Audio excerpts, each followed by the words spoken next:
First, thank you so much for all the congratulations on my pregnancy, my third pregnancy. Many of you are pregnant as well. Congratulations. Some of you for the first time.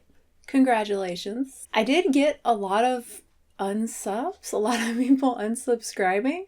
I think there was even one comment that was like, I can't support this channel anymore. Unsub, something like that.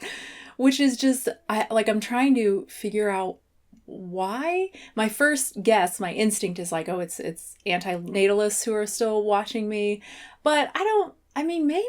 I'm sure there's at least some of that, people who have like a philosophical position against having children. But I also wonder if it's just maybe people who have maybe experienced a loss or something and don't want to watch like pregnancy stuff right now, or people who are just like, I don't want to see pregnancy stuff. I'll resubscribe once she gives birth. I don't know. It doesn't really matter. It's not what I want to talk about. Again, thank you so much for all the congrats. And what I really want to talk about is a few comments I received about us choosing to have another baby, me choosing to get pregnant during a global pandemic. Not nearly as many as I had expected, honestly. I thought there would be way more comments. When I say a few, I think literally I've seen like 2, maybe 3. So not even a few, like a couple comments. I almost included it like a little section just talking about it in the video, but I figured it was already going to be really long, and I figured a lot of people would just like click to hear me announce and then click off, which seems to be about right. My retention rate for the video is lower than average. Point is, I assumed I would make a separate video talking about it. So here's that video. First, I want to say that this is not like a general video about pregnancy during COVID or during any pandemic. This is very individual, very personal. This is not me like encouraging people to get pregnant right now or saying like there's very little risk. This is just my own personal decision as an individual. And for me as an individual, I figured the risk was very low. So how did I reach that decision? Well, first, it is true that pregnant women are considered at risk. They are in the high risk category for severe complications from COVID. We are at higher risk for complications compared to non-pregnant women. However, a young, healthy woman of reproductive age like myself has a very low starting risk. So even if pregnancy were to increase that risk, 2-fold, 3-fold, even 5-fold, the overall risk for me would still be very low. And remember, the flu is also a health concern for pregnant women and for the fetus, particularly if you get a fever during the first trimester. Luckily, we have a flu vaccine available every year. I got mine in November, I think. Speaking of vaccines, that was a huge part of the equation for me. Even with my low background risk, I would not have gotten pregnant if vaccines had not been available yet. Luckily, they were.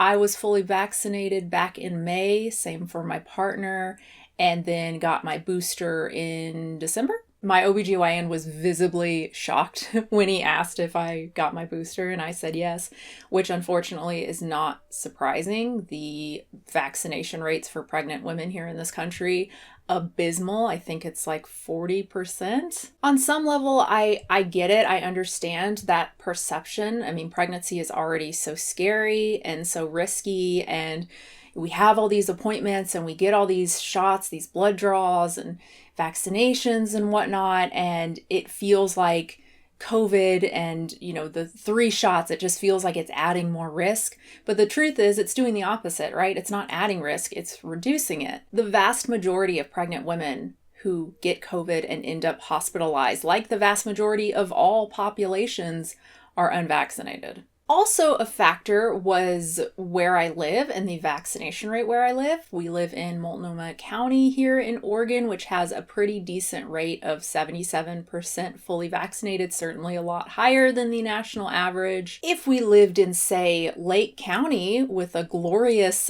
38.7% fully vaccinated, yeah, I probably would have thought twice about getting pregnant right now. Not necessarily for any increased risk to myself, but for fear of healthcare professionals getting sick and hospitals reaching and exceeding capacity. Even early this month with Omicron skyrocketing and emergency departments here in Portland running near or at capacity, no one was turned away. And I haven't heard of any pregnant women like having to deliver on the street or in their car or something because the hospital turned them away. Side note, I read this from an ER nurse here in Portland who was saying that something like 80% of the COVID cases they're seeing in the emergency room are people with mild symptoms. That's not what emergency rooms are for. They're not for you to go get tested. They're not for you to go and spread COVID, risk all these people who actually are in an emergency situation and put them further at risk. And this was a problem pre-COVID as well, people going to the emergency room for non-emergency situations. This is one of the reasons why we see these like walk-in clinics now in a lot of cities here in the US. They're for situations like that. When you have a really sore throat or whatever, you can go to these clinics and you don't have to fill up the emergency room. But again, with COVID, because it is a spreadable thing, maybe don't do that either. There are other ways you can get a test. Another big factor was my own pregnancy history. I've been pregnant twice. Both were pretty uneventful. No gestational diabetes or anything like that. No C-section, no additional appointments. I was induced for both. The first, I had like slightly high blood pressure, and then the second, I might have had cholestasis, but that was it. If my history were more complicated than that, I likely would not have felt comfortable getting pregnant right now. Also, many OBGYNs are reducing appointments right now, which is personally really great for me. I think there are a few too many already for people who are at really low risk. I didn't even schedule my first appointment this time until like 13 weeks, whereas with my first pregnancy, I went in like right at 8 weeks. And that's still the only appointment I've had. I had the ultrasound and then the visit with my doctor right at like 13 and a half weeks. And I don't have my next appointment until the anatomy ultrasound at around 20 weeks. Point is, given my history, I'm not at all concerned about missing additional appointments if, say, my doctor gets COVID. As long as I get my RhoGAM, I'm good. Finally, as I said in the video, if I were going to have a third kid, if I were going to be pregnant again, now was the time to do it. I did not want to be pregnant in my mid-30s, and other reasons regarding like my kids and their ages and starting school. I just want to clarify that it's not bad to be pregnant 35, 36, 37, whatever. Many women in the comments said that they are, and I felt bad because people were like, oh no, like I did something wrong. No. Certain risks do increase the older you get, like having a fetus with Down syndrome, miscarrying, particularly around 37, not really 35, but closer to around 37. Here in the US, once you hit 35, you're automatically considered high-risk pregnancy. Again, like this whole video, it's a personal thing. Knowing how much harder my second pregnancy was than my first, knowing how much older I feel now versus like in my late 20s, it's much different than like going from my mid-20s to my late 20s, which I think didn't feel much of a difference. There's been a huge difference my late 20s to my early 30s. I've definitely gotten a lot more gray hairs in the last year or so.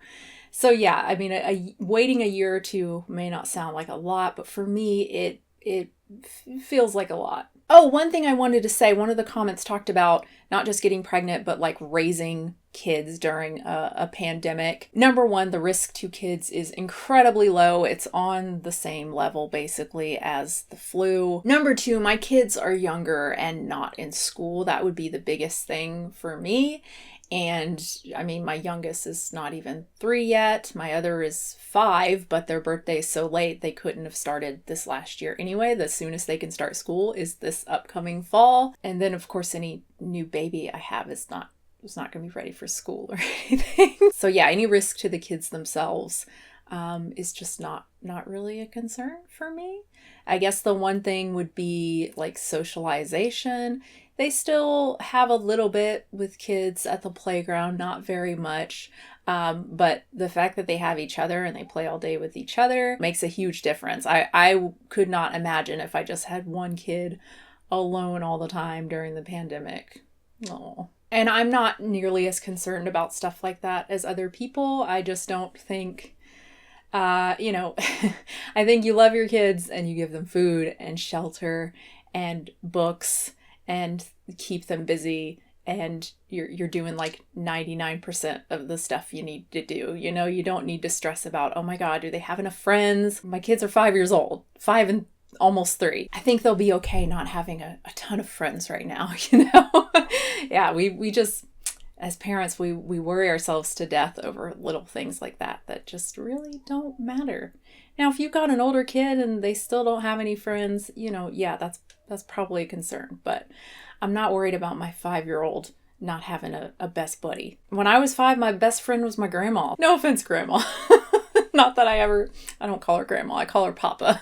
Long story. I think that's it. Hopefully that explains everything. I know that was kind of a lot of different stuff, but the decision was a lot. It was a big deal, partially because of the pandemic. And just to be clear, I'm not saying that this is like the evidence-based rational position, that anyone in my position with the same level of risks considering getting pregnant should make the same decision I did and get pregnant. Not at all. I fully understand another woman saying, no, I'll wait another year. Just like I understand people who make their kids wear masks while playing outside, even though they probably regularly strap their kids into car seats, but whatever. Seriously though, I get it. It's just, for me, the risk is so low, and I do so many other things that are riskier without even batting an eye, like strapping my kids into a death machine once a week. So that's it. Thanks for watching. I hope you enjoyed it. If you did, give the video a like, subscribe, hit the bell if you want to be notified when I upload. Thank you so much to all my patrons over at patreon.com/unnaturalvegan. I do upload 2 exclusive videos there a month for $5 plus patrons. I have shirts and totes and a mug as well. I have an Amazon affiliate store page that I should probably update with new things that I like. Ooh, are the Bear Bells? Bear Bell? Is that what it's called? Bareback? I don't think it's bareback. Bear Bells, the protein bars.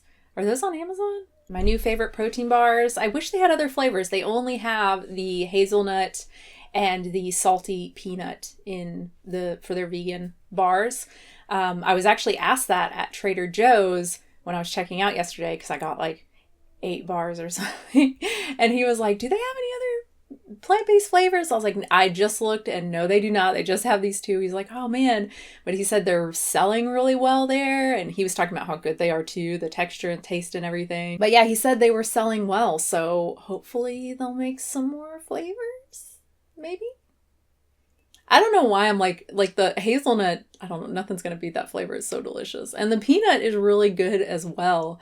Like, you open it up and you just smell that like roasted peanut. Oh, it's the most, you look at the ingredients and it's such like a processed, artificial thing. Like, most of the ingredients, it's like glycerin and artificial sweeteners and protein powder, stuff like that.